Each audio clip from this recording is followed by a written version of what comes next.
ഇന്ന് നമുക്ക് dress board മാത്രം കൊണ്ട് ഇതേപോലെ ക്യൂട്ടായിട്ടുള്ള ഒരു ബാസ്ക്കറ്റ് ചെയ്തെടുത്താലോ.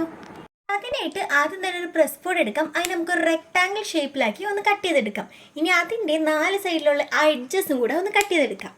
ഇനി നമുക്ക് വേണ്ടത് 2 പ്രസ് ബോർഡ് സ്ട്രിപ്സ് ആണ്. അതെടുക്കുമ്പോൾ കുറച്ച് വീതിക്ക് തന്നെ എടുക്കാനായിട്ട് ശ്രദ്ധിക്കണേ.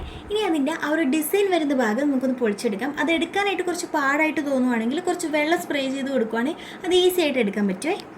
ഇനി അതിൻ്റെ താഴെയായിട്ട് ഗ്ലൂ അപ്ലൈ ചെയ്തിട്ട് നമ്മൾ നേരത്തെ റെക്ടാങ്കിൾ കട്ട് ചെയ്ത് വെച്ചിരിക്കുന്ന ആ ഒരു പ്രസ് ബോർഡിന് ചുറ്റുമായിട്ട് ഈ ഒരു സ്ട്രിപ്സ് കംപ്ലീറ്റ് ആയിട്ട് ഒന്ന് ഒട്ടിച്ചു കൊടുക്കാം.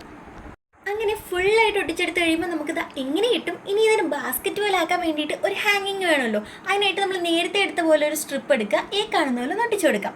ഇനി കുറച്ച് ക്യൂട്ടാകാൻ വേണ്ടിയിട്ട് ഈ ഒരു ബോയും കൂടെ വെച്ച് കൊടുക്കുന്നുണ്ട്. അതും കൂടെ വെച്ച് കഴിയുമ്പോൾ നമ്മുടെ ബാസ്ക്കറ്റിൻ്റെ ലുക്ക് കൂടെ കംപ്ലീറ്റ് ആയിട്ടുണ്ടേ. അപ്പോൾ നമ്മുടെ സിമ്പിൾ ക്യൂട്ട് ഈസി ആയിട്ടുള്ള ആ ഒരു ബാസ്ക്കറ്റ് ഇവിടെ റെഡി ആയിട്ടുണ്ട്. ഇനി നമുക്ക് അതിലോട്ട് എന്തുവാണോ ഇഷ്ടമുള്ള അത് അറേഞ്ച് ചെയ്ത് കൊടുക്കാം. ഞാനിപ്പോൾ എൻ്റെ കുറച്ച് ഹെയർ ക്ലിപ്സ് ആണ് അറേഞ്ച് ചെയ്ത് കൊടുക്കുന്നത്. ആ ഒരു ഹെയർ ക്ലിപ്സും കൂടെ വെച്ച് കൊടുത്ത് കഴിയുമ്പോൾ നമ്മുടെ ബാസ്ക്കറ്റിൻ്റെ ആ ലുക്ക് തന്നെ അങ്ങ് മാറിയല്ലേ. അപ്പോൾ എങ്ങനെയുണ്ട്, അടിപൊളിയായിട്ടില്ലേ? അപ്പോൾ എല്ലാവരും ട്രൈ ചെയ്ത് നോക്കുക. ഇഷ്ടപ്പെടുകയാണെങ്കിൽ ലൈക്കും കമൻറ്റ് സബ്സ്ക്രൈബും മറക്കണ്ട.